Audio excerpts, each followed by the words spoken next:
Hola a todos, un placer estar de nuevo con ustedes y el día de hoy vamos a ver un tema especial de medicina transfusional. Comencemos con algunas generalidades. La definición de una transfusión sanguínea de manera sencilla es la aplicación de sangre o sus derivados a las personas. Para su obtención es necesario tener un donante humano, ya que la sangre de otros animales no son seguros para el ser humano y todavía no existe manera eficiente de generar sangre extracorporalmente. Pero, ¿cómo llega la sangre al receptor? Número 1. Ocupamos un donante potencial que debe ser entrevistado para identificar valores de seguridad mínima. Por ejemplo, que tenga un peso adecuado, que no tenga anemia o que no esté enfermo en estos momentos. En el hospital escuela se entrevistan alrededor de 22.000 personas al año, y un 16 de ellas son diferidas por distintas razones, como anemia y uso de medicamentos. Una vez se extrae la sangre, esta se debe revisar por distintos patógenos, por ejemplo, el virus del VIH o el virus de hepatitis C. Si se detecta que estas unidades están positivas, esta se descarta. En el hospital escuela al año se suelen encontrar unas 1000 unidades positivas a distintas enfermedades, y todas ellas son descartadas, siendo la más común de ellas la hepatitis B. Luego, esta unidad puede ser separada. De la sangre total se puede extraer glóbulos rojos, plaquetas, plasma y crioprecipitado.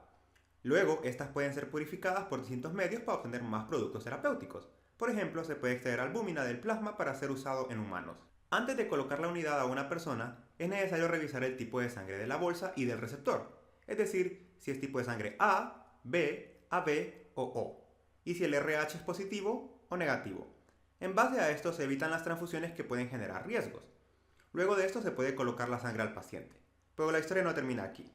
Ahora es necesario monitorear al paciente para confirmar que está aceptando bien la sangre y sus derivados, ya que incluso con estos medios pueden existir reacciones adversas tan leves como picazón en el cuerpo o algunas letales que pueden llevar a la muerte.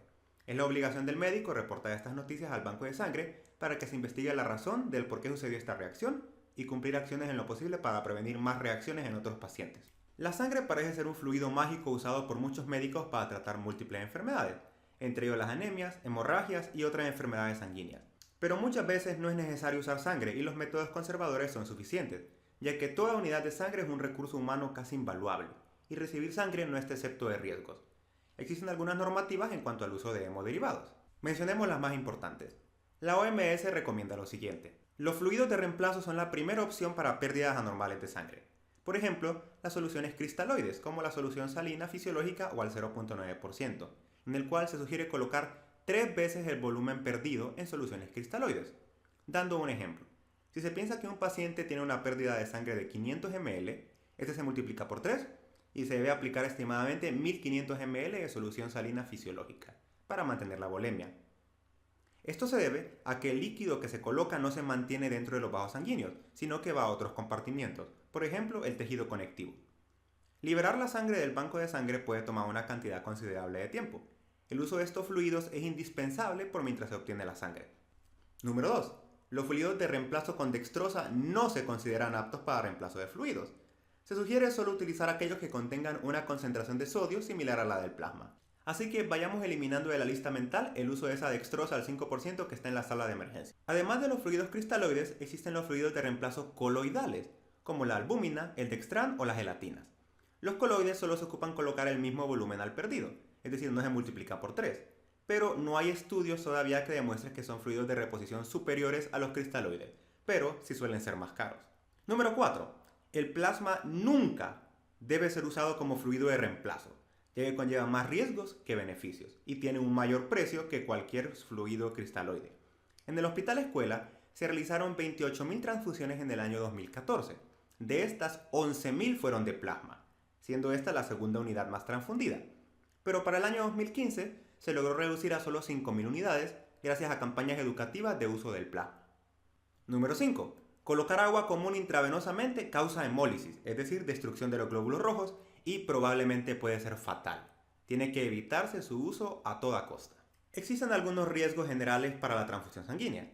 Número 1. Transfundir glóbulos rojos o plasma puede causar reacciones hemolíticas transfusionales, es decir, que el cuerpo ataque los glóbulos rojos y los destruya. 2. Hay agentes infecciosos que se pueden transmitir por la sangre. Por ejemplo, el VIH, la hepatitis B, hepatitis C, malaria, sífilis y enfermedad de Chagas. Estas tienen que ser revisadas completamente en los bancos de sangre para evitar su transmisión. Pero cualquier producto puede contaminarse de bacterias si no es procesado o almacenado de manera correcta. Esto es más importante con las plaquetas, como vamos a ver más adelante en otro video. Y el plasma tiene muy pocas indicaciones terapéuticas.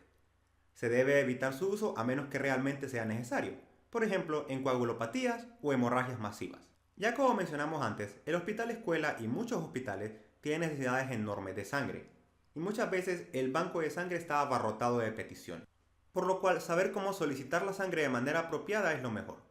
La OMS recomienda lo siguiente, que es no usar las palabras inmediato, urgente o lo más rápido posible al hacer una petición de sangre, ya que puede ser confuso, sino que utilizar las siguientes palabras. Extremadamente urgente, aquella unidad que tiene que salir en 10 a 15 minutos, muy urgente, 1 hora, urgente, 3 horas, el mismo día o en fecha y hora requeridos, que puede ser dentro de varios días. Esto es un componente muy importante porque cuando muchos médicos o estudiantes deciden hacer peticiones en el momento, es decir, extremadamente urgentes, el banco de sangre puede ser abarrotado y se le va a dar prioridad exclusivamente a aquellas que vengan en orden de salida. Si alguno de estos no es un paciente que ocupa urgentemente o extremadamente urgente una unidad de sangre, cuando llegue el paciente que sí lo ocupa, va a tener que esperar por ella, por lo cual puede ser peligroso para los pacientes. A pesar de que se le entregue a uno una unidad sanguínea, esto no significa que ya se puede colocar indiscriminadamente. Es importante antes de colocar la unidad revisar lo siguiente. Número 1. ¿Cuánto tiempo lleva fuera del refrigerador? Es necesario conocer cuánto es el tiempo de vida estimado de cada unidad sanguínea, que lo vamos a discutir en un video más adelante.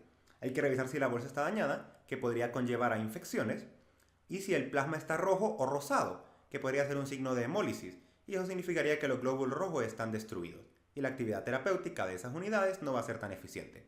Y si los glóbulos rojos se ven púrpuras o negros, que puede significar contaminación, y en estos casos se tiene que evitar colocar esta unidad sanguínea. Gracias por su atención, aquí les dejo la bibliografía y les recomiendo enormemente leer el libro de prácticas clínicas de transfusión sanguínea de la OMS, que está abierto para todo público.